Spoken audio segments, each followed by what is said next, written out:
북한이 1월 9일 개최한 노동당 8차 당대에서 개정한 조선노동당 새 규약이 최근 한국에 입수돼서 보도가 됐습니다. 그런데 이 새 규약에 아주 흥미로운 부분이 있어서 소개하고 기도하려고 합니다. 바로 김정은의 대리인이라는 직제를 새로 명시한 것인데요. 규약 26조에는 당 중앙위원회 제1비서는 조선노동당 총비서의 대리인이다라는 대목을 집어넣은 것입니다.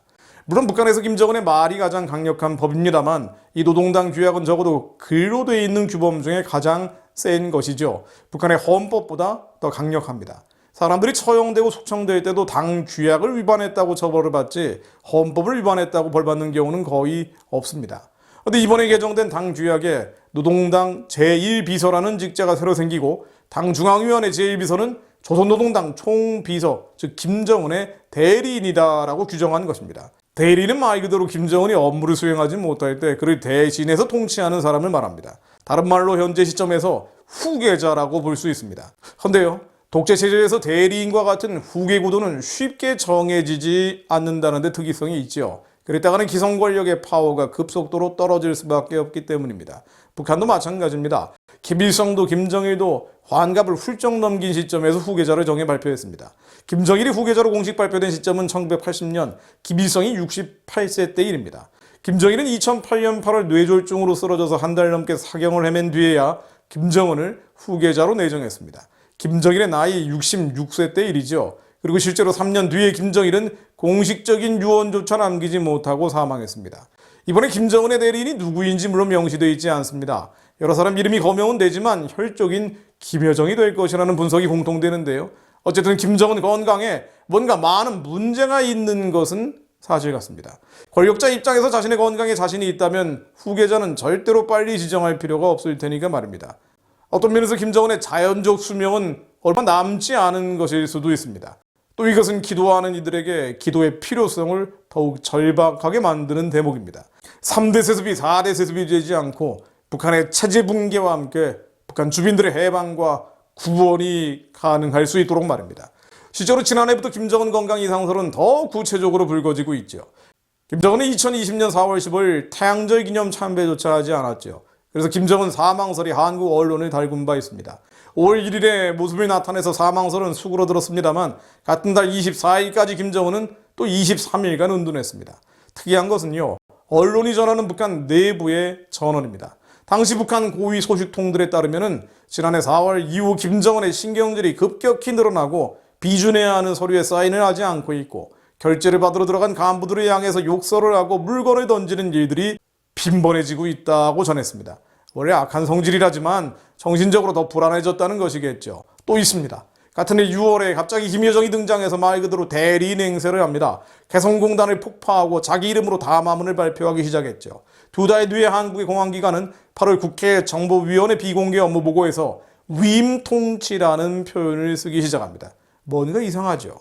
김정은이 정상이면 나올 수 없는 일들입니다. 특히 김정은 건강 이상설과 함께 북한에서는 처형이 크게 늘고 처형 방식도 아주 잔인해졌습니다.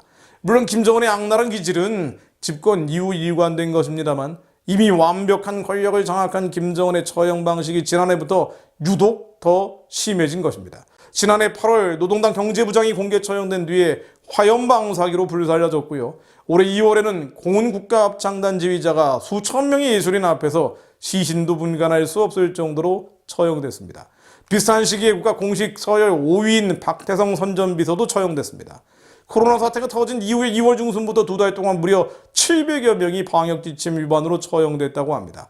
특히 지난해 8월에는 신의주 3관이 통째로 폐쇄되고 관련자들은 모두 처형되거나 추방됐습니다.